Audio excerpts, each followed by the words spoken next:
कहीं भी जी सकते हैं। उन्हें न तो सुविधाओं की आवश्यकता है न सहूलियतों की, और वो इन परिस्थितियों में केवल जिंदा नहीं रहते बल्कि वॉर रेडी रहते हैं, यानी किसी से भी आमना सामना करने के लिए तैयार।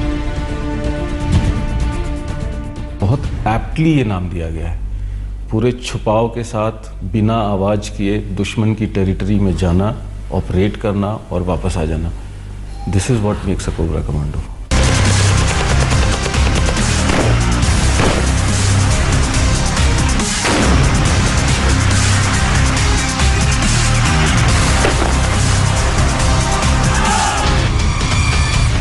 कोबरा यानी commando battalion for resolute action.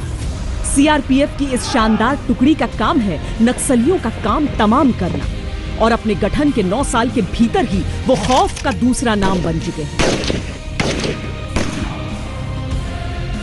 उसे किसी चीज का डर नहीं है और उसको ये पता है कि ये काम जो है, जो मुझे टारगेट दिया गया है, जो मुझे अचीव करना है, वो सिर्फ मैं ही कर सकता हूँ, और अगर मैं नहीं कर पाऊंगा तो शायद कोई भी नहीं कर पाएगा।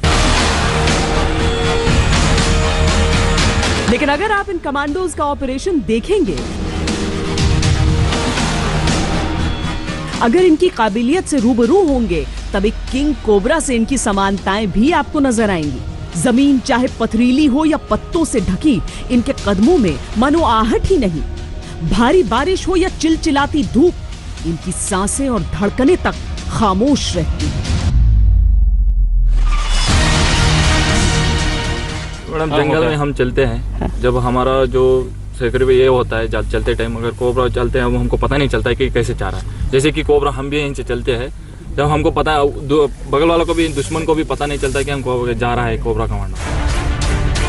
जब कमांडोज की टुकड़ी जंगल में दाखिल हो रही होती है, तो ये समझकर कि अगर लकी रहे तो 1-2 दिन में ऑपरेशन खत्म हो जाएगा, पर अगर दुश्मन चालाक निकला तो हफ्ता 10 दिन भी लग सकता है। पैदल 100-100 किलोमीटर नापना पड़ता है, और हथियारों के साथ पहले ही हर कमांडो के पास भारी बोझ होता है। बंदूक, rocket launcher, grenade, night vision, हर तरह के उपकरणों से लैस होते हैं कमांडोज, और इसीलिए सबसे कम महत्व वो साथ ले जा रहे खाने को देते हैं। पीने का साफ पानी जरूरी है, तो 7-8 लीटर पानी इनकी प्राथमिकता है। खाने के लिए केवल कुछ बिस्किट और ड्राई फ्रूट जैसी चीजें। वैसे भी जंगल में कुछ पकाने का मतलब होगा दुश्मन को सतर्क कर देना। दिन में खाना पकाने से धुआं उठने का खतरा, रात में आग से रोशनी का खतरा, और खाने की गंध से दुश्मन को खुला न्योता। ट्रेनिंग के दौरान मैदान में मिले एक केकड़े को कच्चा चबाते कमांडोज ये कला प्रशिक्षण के साथ सीख चुके हैं। ये इनका शौक नहीं, जरूरत है।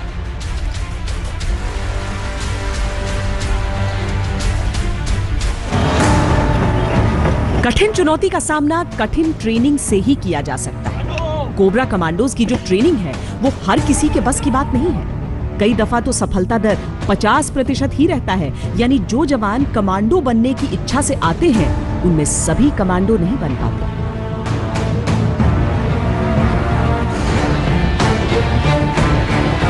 कमांडोज को कितना भी वजन उठाकर चलने की क्षमता होनी चाहिए। अव्वल तो इसलिए क्योंकि उन्हें हथियार और रसद उठाकर कई 100 किलोमीटर चलना होता है। दूसरा, कई दफा घायल या बीमार साथियों को भी इन सामान के साथ कंधों पर उठाकर इन्हें बढ़ना होता है। 10 किलोमीटर, 20 किलोमीटर, 40 किलोमीटर तक कमांडो को वेट के साथ में रनिंग करवाते हैं। अगर कमांडो की पीठ में वेट रहता है तो जंगल के दौरान वो जब मूवमेंट करता है तो कितना भी वेट वो कैरी कर सकता है, क्योंकि गर्मियों के दिनों के अंदर पानी को कैरी करना बहुत ज़रूरी होता है। और जो कमांडो का स्पेशल इक्विपमेंट्स होते हैं, नाइट में देखने के साधन, मैगजीन वगैरह, राउंड्स वगैरह, जिस तरीके का इलाका होता है नक्सलवाद इलाका, वैसे ही ये लेके जाते हैं। और ये किसी समतल जमीन पर नहीं चलते हैं।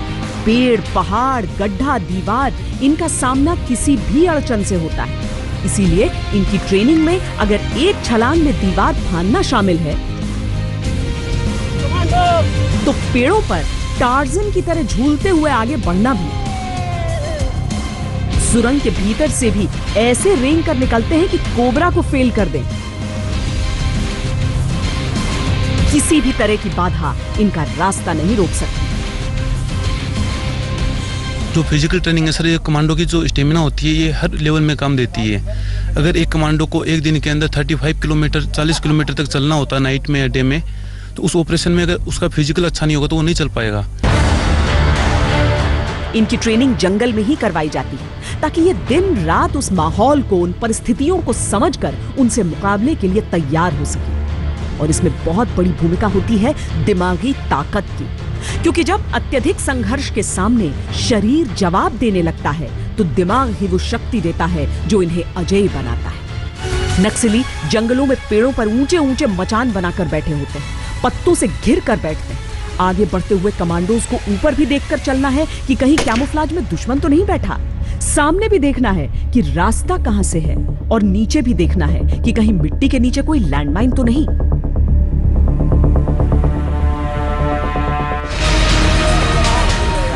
कीचड़ में ट्रेनिंग के कई कारण हैं।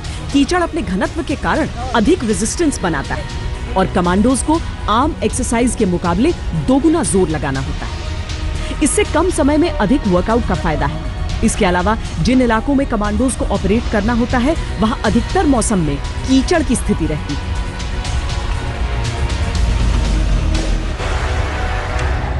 हर टुकड़ी के पास ऐसा नाइट विजन दूरबीन होता है, पर नाइट विजन के जरिए देखने के लिए जिस आंख का प्रयोग किया जाता है वो करीब आधे मिनट के लिए अंधा हो जाता है। इसीलिए इसका प्रयोग कम से कम किया जाता है।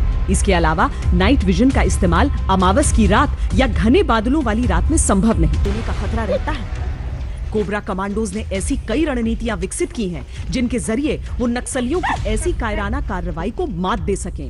हालांकि गोपनीयता के कारण हम यहां उनका खुलासा नहीं करेंगे। कोबरा कमांडोज का दस्ता इतना घातक होता है कि नक्सली उनसे टकराव से ही घबराते हैं। उनकी कोशिश ऐसी ही कार्रवाई की होती है कि किसी तरह छिपकर लड़ाई लड़ ली जाए, पर कोबराज उन्हें चकमा देना सीख चुके हैं। यूं तो नक्सलियों से निपटने के लिए कई एजेंसियां हैं, प्रभावित राज्यों की पुलिस के दस्ते, बीएसएफ, सीआरपीएफ, लेकिन नक्सली एक राज्य में हमला कर पुलिस से बचने के लिए दूसरे राज्य में छिप जाया करते थे। ऐसे में केंद्रीय बलों में एक ऐसे स्पेशलाइज्ड दस्ते की आवश्यकता थी जो इनसे इनके ही गढ़ में मुकाबला कर सके, जिनके लिए राज्यों की हदें दीवार न बने। कोबरा, ये आपको पता ही है कि नक्सलवाद की समस्या काफ़ी पहले से हमारे यहाँ रही है, स्पेशली सेंट्रल इंडिया के कुछ पार्ट्स में। तो हमारे पास सीआरपीएफ के पास, हालांकि सीआरपीएफ पूरे देश में अपनी ड्यूटियाँ करती है और स्पेशलाइज्ड ड्यूटियाँ करती है, लेकिन कोई स्पेशलाइज्ड विंग सीआरपीएफ में नहीं था। ऐसा स्पेशल फोर्स सीआरपीएफ में नहीं थी जो लॉन्ग ड्यूरेशन स्पेशल ऑप्स कर सके। तो इस कमी को देखते हुए, इस कमी को पूरा करने के लिए भारत सरकार ने निर्णय लिया कि 10 कोबरा बटालियंस जो हैं वो बनाई जाएंगी, जो कि स्पेशली ट्रेंड होंगी और स्पेशली मोटिवेटेड होंगी और स्पेशल अलाउंसेस उनको मिलेंगे और वो स्पेशल ऑप्स करेंगे। तो इस उद्देश्य के साथ कोबरा की स्थापना 2009 में की गई थी। कोबरा कमांडोज ने 2009 में अपने गठन के बाद से ही अपना सिक्का जमा किया। अब तक कोबरा कमांडोज को अपने बेमिसाल पराक्रम के लिए 10,118 अवार्ड से नवाजा जा चुका है, जिनमें 6 शौर्य चक्र, 1 कीर्ति चक्र शामिल है। जिस दस्ते का किस्सा हम आपको सुना रहे हैं वो 202 कोबरा कमांडोज 981 आंतरिक सुरक्षा पदक, 1 शौर्य चक्र मिलाकर कुल 1,246 अवार्ड जीत चुके हैं।